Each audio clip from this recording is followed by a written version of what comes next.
Assalomu alaykum do'stlar, sizlar bilan Ulug'bek Pardayev va bugungi video roligimizda sizlar bilan qanday qilib 2026-yilda to'g'ri kanal ochish, sozlash va uni nastroyka qilish haqida bo'ladi. Undan oldin videomizga like bosib, Telegram kanalimizga o'tib obuna bo'lib qo'yinglar. Telegram kanalimiz esa ushbu kanalimizning bio qismida turadi. Mana o'tib shuni obuna bo'lib qo'ysanglar, juda ham katta xursand bo'lgan bo'lardim. Hammaga rahmat. Endi do'stlar, biz kanal ochishni boshlaymiz. Birinchi ochratda biz albatta YouTube ga kirib olamiz. YouTube ga kirgandan so'ng bizda Create a Channel, ya'ni yangi kanal ochish degan tugmacha chiqadi. Ustiga bosamiz va bizda rasm tanlash, nom va handling, ya'ni short videolarda chiqadigan kuchukchaviy nom. Biz misol uchun kanalimizning nomini Ulug'bek deb qo'yamiz. Va pastdagi esa bunaqa har xil so'zlar chiqaradi. Bunga ko'pchilik savol tug'ilishi mumkin. Bu narsa bizga kerakmi yoki umuman olganda do'stlar, bu bizning kanalimizning prosmotrlarini oshirishga yoki bizning kanalimiz juda chiroyli ko'rinishi uchun gana kerak. Ya'ni bizning prosmotrimizni oshirish uchun bu narsa rol o'ynamaydi. Ya'ni bunda umuman olganda farqi yo'q. Va bu yerda rasm tanlash. Bir vaqtlar men mana shu yerda rasm tanlasam, videolarim yaxshi ko'riladi deb o'ylaganman, lekin aslida bu unday emas. Shunchaki bu yerda ham tashlab ketishingiz yoki shu orada kompyuteringizdagi biron bir rasm yoki telefoningizdagi galereyada turgan bironta bir yo'nalishga borib rasm tanlaymiz. Kelinglar, biz bugun Amerika kanal ochamiz. Tiles Hop Ulug'. Xullas, mana shunaqa kanal ochdim. Endi esa pastga ham xuddi shuni qo'ydim. Xuddi shunaqa nomning boshqa kanal yo'q ekan va chiroyli qilib menga kuchukchaviy variantini qilib berdi. Endi esa Create Channel ga bosamiz. Xo'sh, ozgina kutgandan so'ng bizning kanalimiz muvaffaqiyatli ochiladi. Va mana do'stlar, bizning kanalimiz ochildi. Ana endi esa biz kanalni sozlash jarayoniga o'tishimiz kerak. Bu esa ikkinchi bosqich. Biz kanalni ochib olganmiz, bu birinchi bosqich. Endi esa biz kanalimizda to'liq sozlashimiz zarur. Xo'sh, kanal sozlash bu murakkab yoki sirli joylari bor deb ko'pchilik aytishadi. Ammo esa bu hech qanaqa sir degan narsalar yo'q. Bu shunchaki reallik, ya'ni haqiqatga qarang, YouTube nimani aytayotgan bo'lsa, shularni bajaring. Xo'sh, bo'lmasam biz boshlaymiz. Bu yerda inglizcha turibdi. Men sizlarga birdan tarjima qilib ketaveraman. Mana bu so'z esa bu bizning kanalimizni sozlash, bu esa bizning videolarimizni ko'rish, ya'ni kanalimizdagi videolar. Lekin biz hozircha video, shuning uchun biz birdan kanal sozlash ustiga bosamiz. Va bizni Create Studio, ya'ni YouTube Studioga otib yuboradi. Bu yerda chiqqan so'z, siz xush kelibsiz YouTube Studioga. Ana endi siz o'zingizning videolaringizni ko'rishingiz va analitika va boshqa narsalar bilan tanishib chiqishingiz mumkin deb yozib qo'yibdi. Biz bu yerdan Continue ga bosamiz va e'tibor bersanglar, ko'pchilik ochgandan so'ng mana shu joyda mana shunaqa next tugmachalar chiqadi. Bu narsa sizning YouTube kanalingizni boshqa bironta insonga bog'lab qo'yish mumkin. Misol uchun invite ustiga bosing va uni email adresini yozib, unga huquq bering. Misol uchun manager, editor, ya'ni editor limited, supply editor, viewer, shunchaki ko'ruvchilar yoki vashi limitli ko'ruvchi, ya'ni u kanalni shunchaki ko'rib yuradi. Va manager bor, ya'ni bu kanalda xohlasa videolarni o'chiradi, boshqa narsa qiladi, xullas shunaqa narsalar. Bu bizga umuman ahamiyatsiz, ba'zi hollarda kerak bo'ladi. Xo'sh, birinchi o'chiratda biz kanalimizning logo va banner va logo tayyorlaydigan joydamiz. E'tibor bersanglar, bu banner va bu yerda esa logo. Xo'sh do'stlar, ko'pchilik mana shu joyda qiynalishadi. Banner tayyorlashda men qiynalyapman, to'g'risini aytsam, vashcha qiyin. Uni yozishim, yaratishim uchun nimalar qilishim kerak? Qaysi programmadan foydalanishim kerak? Photoshop dasturini yuklab olyapman. Umuman olganda bu narsalar biz uchun umuman kerak emas do'stlar. Bizga shunchaki Whisk degan programma kerak. Bu sun'iy intellekt vositasi va u orqali siz o'zingizning rasmlaringizni yaratishingiz mumkin. Xo'sh, men umuman olganda ro'yxatdan o'tib olaman. Xo'sh, bu yerda mana mening bu akkauntim yoshi tasdiqlanmagan, shuning uchun bu akkauntdan o'taman. Xo'sh, ana endi biza bunda o'tib olamiz ro'yxatdan to'liq. Mana ro'yxatdan o'tdik. Ana endi galereya bo'limiga o'tamiz va sizlarda xuddi mana shunaqa interfeys ochiladi. Biz esa Enter Tool tugmachasi ustiga bosamiz va bizda mana shu oyna ochiladi. Adashmasam buni kursimda o'qiyotganlar albatta bilishadi do'stlar va bu Whisk programmasi bilan menimcha ular tanishgan. Xo'sh do'stlar, biz ham ozgina tanishtirib o'tib ketsam, Whisk mana bu joylarda subject qo'yishimiz, kind qo'yishimiz, stil qo'yishimiz mumkin bo'ladi. Xo'sh, biz endi tushuntirishimiz kerak, afsuski bizda prompt yo'q. Prompt esa ChatGPT dan olamiz. ChatGPT ga sразу o'tib olamiz. O'tgandan so'ng ChatGPT yozishimiz kerak, lekin uni oldin Tiles Hop deb yoza olamiz, chunki bizga Tiles Hop rasmi kerak. Misol uchun mana bu rasm. Shu rasmni ushlab yoki shunchaki skachat qilib olamiz va ChatGPT ga tashlaymiz. ChatGPT ga esa mana shu rasmni YouTube profil rasmi uchun tayyorlab ber Yokida birorta bir personajlar, misol uchun teleskop yo'nalishida bizlarning Paw Patrol personaji juda trend va biz bu personajni tashlab Paw Patrol personajini qo'sh. Orqa fonda esa birinchi rasm bo'lsin. Mana shunday yozamiz va bizaga yarat deb qo'yamiz, chunki ba'zi holda bu prompt tuzib ketadi. Shuning uchun shunchaki yarat deymiz. Xohlasanglar bu yerdan promptini olib, albatta Visik programmasida sinab ko'rsatilgan bo'ladi, ya'ni sun'iy intellekt vositasidan. Bunda ham juda ham zo'r qilib chiqarib beradi va ozgina nastroykalar bilan tanishtirsam, bu yerda sehrli tayoqcha bor. U sizga har xil rasmlarni yaratishda yordam beradi. Misol sushi haqida gap ketyapti. Shubia neon light night kechqurungi neon yorug'liklari bilan sinematik qilib berar ekan. Bizga bu kerak emas. Bizga esa hozircha rasm kerak.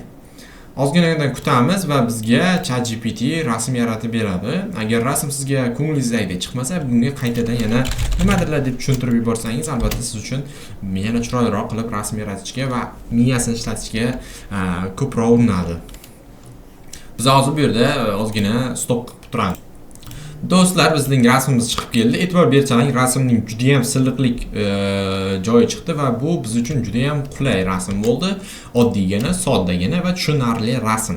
Endi buni sketchat qilib olamiz.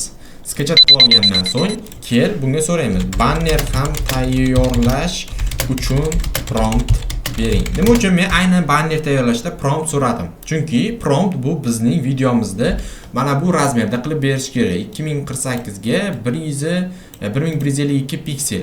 Bu razmerda esa ChatGPT qilib bermaydi. Shuning uchun ham biz buni promptini olamiz.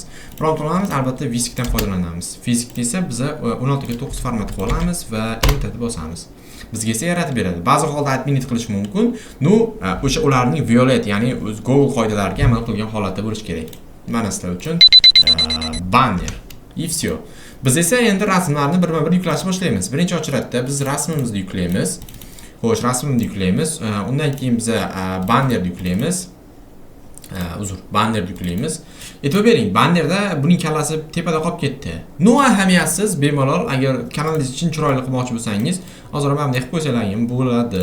Dun ustiga bo'lsangiz, ya'ni tayyorga va description do'stlar. Bu kanalimizning tavsifi. Kanal tavsifi haqida ozgina ma'lumot berib o'tib ketsam. Misol uchun sizning biron bir raqobatchingizning kanalining tavsifini ko'rsatsam. Kanal tavsifida o'zi nimalar bo'lishi kerak? Misol uchun Qalampir.uz kanali. Rossiyada o'zbek mana bu more tugmachasi bo'lsa, Qalampir.uz Uzbekistan Information Website founded in November 2015-yil ochilgan Qalampir.uz o'zbek tilida gapiruvchi, informatsiya beruvchi veb-sayt va YouTube kanal.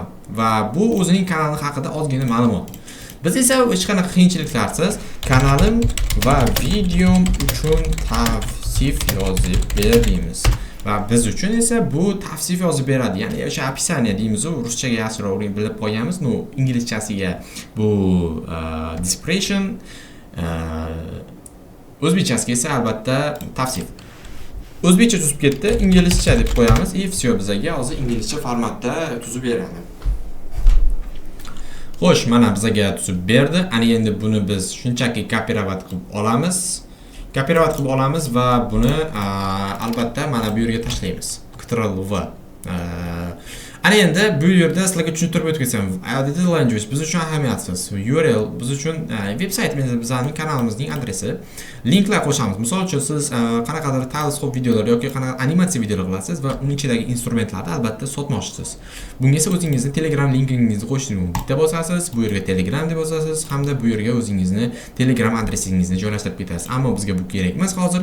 Email ham xuddi shunaqa, ya'ni siz bilan bog'lanish uchun qanaqadir rasmiy uslubi. Va bu yerdan publish tugmachasiga bosganimizdan so'ng bizning kanalimizga banner va logo, ism va tavsif qo'yiladi va bu yerda bizning ishimiz qolmadi. Home tab degan narsa bor, lekin bu uncha ahamiyatsiz narsa. Bu ham kanalni qanday aytganda salgina professionalroq ko'rsatish. Buni yoqib qo'yib, shunchaki publish qilib qo'ysak bo'ladi. Bu yerda siz uchun videolar, eng ko'p ko'rilgan video, short videolaringizni ko'rsatishingiz mumkin. Xo'sh, endi bizning qiladigan ishimiz bu nastroyka qismi. Ko'pchilik uchun juda ahamiyatli bo'lgan qism nastroyka qismi. Xo'p, bizga general bo'lim umuman kerak emas. Bu yerda sizning valyutangiz ko'rsatiladi. Channel, ya'ni kanal bo'limiga o'tamiz. Bu yerda esa biz davlatimizni tanlashimiz zarur. Misol uchun kanalimizning davlati Algeriya bo'lsin. U Amerika qilib qo'ysalar ham bo'ladi. Pastroqqa tushamiz va United States, ya'ni Amerika Qo'shma Shtatlarini tanlab qo'yamiz. Va bizning kanalimiz esa hozirgi vaqtda Amerika bo'ldi. Lekin umuman olganda bu joy ham ahamiyatsiz. Bitta narsa aytaman, mening o'zim kanalim bir vaqtlar Avstraliyaga ochilib ketgan, lekin baribir Amerika, Hindistonga ko'rib yuribdi. Xo'sh, undan keyingisi Advanced. Advanced settingda esa albatta biz buni o'rtaga qo'yamiz. O'qib o'tirmanglar, qarochi o'rtaga qo'yinglar. Bu shunchaki sizning kanalingiz yoshlar uchunmi deyapti. Bizning kanal esa yoshlar uchun emas. Chunki biz mindsetsini soqqa qilishimiz kerak. Biz esa buni o'rtaga qo'yamiz va pastki qismlarga umuman ahamiyat bermaymiz. Undan keyingisi Filter Eligibility. Bu narsa bizning kanalimizni tasdiqlash. Bu yerda nomer tasdiqlaysiz va siz uchun nimalar ochiladi? Albatta stream qilishingiz mumkin. Preview qilishingiz mumkin va videolaringiz 15 daqiqani oshib ketishi uchun imkoniyatlar beradi va asosiysi bizga preview qo'yishimiz. Shuning uchun bu yerda nomer tasdiqlashingiz kerak bo'ladi do'stlar. Shuning uchun ham nomer tasdiqlab qo'yamiz. Agar sizga nomer tasdiqlash bo'yicha darslik kerak bo'ladigan bo'lsa, albatta kommentariyada o'z fikringizni qoldiring va biz nasib inshaalloh darsni ham qilib qolishimiz mumkin. Xullas bu yerga biz nomer tasdiqlab qo'yishimiz kerak va все, bizning nomerimiz tasdiqlangan holatda bo'ladi. Endi nima qilishimiz kerak? Keyingi qadamlar bu qismlar tamomlanadi. Nomer tasdiqlanadi, o'rtaga qo'yiladi va kalit so'zlar. Do'stlar, bu joyga e'tibor bering. Real hayotdagi muammolarni chetga qo'yib, ushbu virtual videoga juda ham ahamiyatingizni, ya'ni diqqatingizni qaratishingizni xohlab qolaman. Chunki keywordlar bu bizning kanalimiz uchun juda katta kuch. Misol uchun siz Tilescope kanal ochdingiz, shunchaki Tilescope deb qo'ymang bu yerga. Chunki bu bizning minusga olib kirib ketadi. Men sizlar uchun juda ham zo'r bir uslub bilaman. Keywordlarni qanday topish mumkin? Albatta qidiruvlarda. Misol uchun biz Tilescope deganimizda Tilescope bedroom, Tiles survive, Tiles game, floor design. Endi Tilescope deb yozamiz. Asosan mana Edinburgh, game, quiz, city, coughing, dance, song, music, Tilescope hop, dancing, monkey, Funny, Monody, Paw Patrol, Stare, Funnies. Mana shulardan foydalanamiz. Misol uchun Edinburgh Rush olamiz, shunday ustiga bosamiz, kopировать qilamiz va biz o'sha keywordga tashlaymiz. Bu narsani 3-4 marta qiling. Mana astronomiya chiqib keldi, astronomiyani tashlaymiz. Xullas shuna qilib tashlab ketaveramiz. Misol uchun yozib qo'yamiz. И все, do'stlar, bizlarda mana shunaqa qilib keywordlar tuzamiz. Bu qidiruv sistemasi sizning kanalingiz juda ham kuchli va barqarorligini ko'rsatib beradi. Undan keyingi qiladigan ishimiz bu yerda qolmadi. Keywordlar qancha kiritishimiz kerak? Albatta bizga limit bergan, ya'ni 500 ta, 500 kiritmanglar. Kerakli bo'lgan 10 ta yetib ortadi do'stlar. O'zim kanalimga misol 5 ta yo 6 ta foydalanaman. Xo'p, upload defaults. Bu bizga nimaga kerak? Ba'zi bir kanallar o'zining opisiya qismida juda ko'p bir xillik bo'ladi. Misol uchun, любой bitta kanalga kiramiz. Kelinglar, umuman olganda mana bu kanalga kiramiz. Xo'sh, kanal ustiga bosamiz. Kanal ustiga bosganimizdan so'ng mana pastda esa bir xil nom bo'ladi. Bir xil ketgan bo'laman. Bir xil.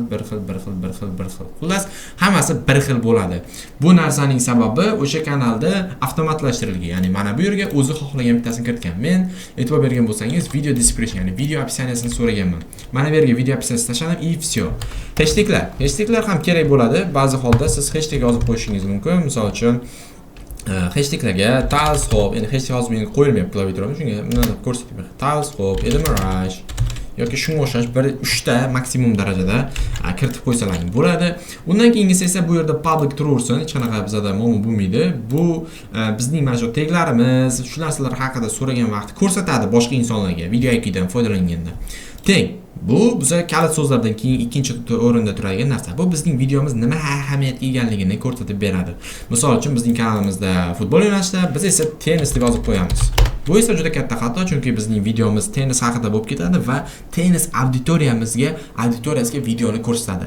Bu sizning kanalingizning prosmotr olmasligi va har doim 0 bo'lib qolishiga olib kelishi mumkin. Shuning uchun iltimos qilardim, bu yerga albatta futbol bo'lsa, futbol yoki Cristiano Ronaldo yoki Lionel Messi deb kiritib qo'yish kerak. Chunki bizning yo'nalishimiz shu yo'nalishga muvofiq bo'lganligi uchun bular bir-biriga xuddi zanjirdek bog'lanib turadi. Bu yerga o'sha yo'nalishingiz bo'yicha kiritib ketasiz. Misol uchun men o'zim yo'nalishim bo'yicha kiritib ketyapman hozir. Xullas, music formatga ham kiradi. Biz mana shu narsalarni kiritib qo'yamiz va bu bizning kanalimizning videolari to'g'ri auditoriyaga ko'rsatiladi. Misol uchun, men YouTube'da yuribman hozircha. Misol uchun men asosan ko'radigan videolarim har xil yangilik videolar. Misol ko'rishingiz mumkin, yangilik videoni oxirida ko'rganman. Demak, bu video menga qiziq bo'lgan va bunaqa videolar mening shu videolarda misol Kun.uz, yangiliklar, tezkor xabarlar, 24 deb teklab foydalangan. Bu narsalar menga ko'rinishni boshlaydi. Yana mana zagruzka qilishim mumkin. Kunuzning boshqa videolari ko'rinishi mumkin. Bu real haqiqat. Teglardan foydalanish bu bizga katta foyda keltiradi. Mana qalampir chiqib kelyapti. Xullas shunaqa videolar bizda chiqishni boshlaydi. Bu ularning teglaridan to'g'ri foydalanganligini ko'rsatib beradi. Keyingi ishimiz biz bu yerdan taglik, text kiritdik, public qildik va описание kiritdik. Va title. Title'da misol uchun siz videongiz oxiriga har doim Edimir Rush deb qo'shib qo'yasiz. Bu sizning kanalingizda har doim o'ynab turadi. Ya'ni o'ynamaydi, demoqchimanki, bu turadi. Bu degani sizning kanalingizda har doim o'sha oxirida mana shu gap bilan tugasa, tamom, siz har doim buni beshiga yozib qo'yib, keyin video qilayotganda buni salgina bu yoqqa cho'zib olib, misol uchun Paw Patrol VC yana qanday bor edi? PG Mask. Ilim всё, bu yerda Edimir Rush turgan bo'ladi. Xullas, mana shunday qilib sizlar videolaring nomlarini avtomatlashtirsalar bo'ladi bu yerda. Title, ya'ni video nom. Xo'p, undan keyin Adventure Setting. Bu yerda esa bizga kerakli bo'lgan narsa kategoriya. Kategoriya ham bizning videolarimiz to'g'ri auditoriyaga ko'rinishini kerak bo'ladi. Ya'ni shu bilan biz boshqa auditoriyaga videolarimiz to'g'ri ularga yetib borishiga xizmat ko'rsatadi. Misol uchun biz bu teleskopda asosan music deb belgilaymiz, ya'ni musiqa yo'nalishi bo'yicha. Video language, video title description, ya'ni bu sizning videolaringiz qaysi tildaligini aniq ko'rsatib turishi. No, bizning ingliz tilda turadi. Tamam. Endi esa biz save tugmachasiga bosamiz. Shundan keyin bizning kanalimiz sozlanadi. Muvaffaqiyatli sizning kanalingiz sozlandi. Ana endi siz tixagina video yuklashingiz mumkin. Sizda hech qanaqa sir, asror bir joyda yoqib qo'ysa kanal har doim stabil prosmotr oladi yoki sizning birinchi videongiz 100 ming prosmotr oladi degan narsalar yo'q. Bu YouTube algoritmiga bog'liq va algoritmizdan xush ham shart emas. Shunchaki o'zingizning videolaringizni yaxshi qilib qo'ying, video nomlarini yaxshilang va bizning Telegram kanaliga o'tib, обязательно obuna bo'ling do'stlar. Juda ham obuna bo'lib qo'yinglar. Addushi rahmat deb qo'ying bo'ladi. Hammaga rahmat, sog' salomat bo'linglar. Ulug'bek Pardayev sizlar bilan edi video bilan. Kanalga obuna bo'lib, like bosib qo'yishni iltimos qilib qo'ygan bo'lardim. Hammaga rahmat, sog' salomat bo'linglar do'stlar.